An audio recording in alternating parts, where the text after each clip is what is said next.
मालेगाव बॉम्बस्फोट प्रकरणाची सुनावणी सुमारे 17 वर्षांनंतर अखेर पूर्ण झाली। विशेष NIA न्यायालयाने सुनावणी पूर्ण झाल्यानंतर या प्रकरणाचा निकाल दिला आहे। यानुसार मालेगाव बॉम्बस्फोटातील सर्व आरोपींची निर्दोष मुक्तता करण्यात आली आहे।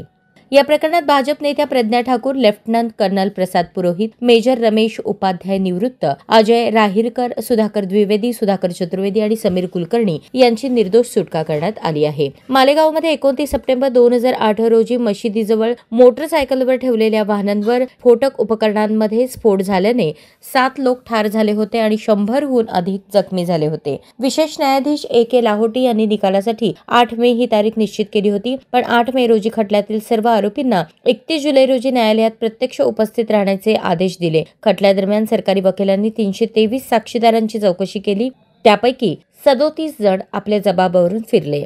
निकाल देताना न्यायाधीश काय म्हणाले? सरकारी पक्षाने बॉम्बस्फोट झाल्याचं सिद्ध केलं, परंतु तो बॉम्ब मोटरसायकलवर लावल्याचे सिद्ध करू शकले नाहीत।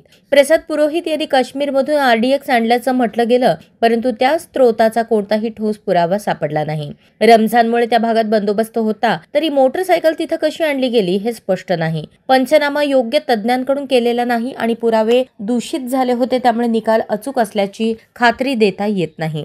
कट रचण्याच्या बैठका इंदूर, उज्जैन, नाशिक अशा ठिकाणी झाल्याचं सांगितलं गेलं, पण अशा बैठका झाल्याचा कोणताही विश्वासार्ह पुरावा कोर्टात दाखवता आला नाही। न्यायालयानं पाहिलं की तपास करणाऱ्या अधिकाऱ्यांनी फोनचे रेकॉर्ड तपासताना योग्य परवानगी घेतली नव्हती। गृह विभागाच्या अतिरिक्त मुख्य सचिवांची मंजुरीही घेतलेली नव्हती।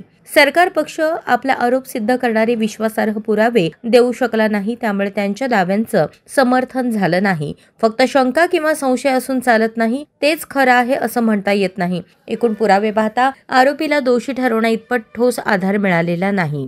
हा गुन्हा गंभीर आहे, परंतु न्यायालयात निर्णय देण्यासाठी ठोस आणि शंका न येणारे पुरावे लागतात। सर्व आरोपींना संशयाचा फायदा देण्यात आला आणि त्यांना निर्दोष घोषित करण्यात आले।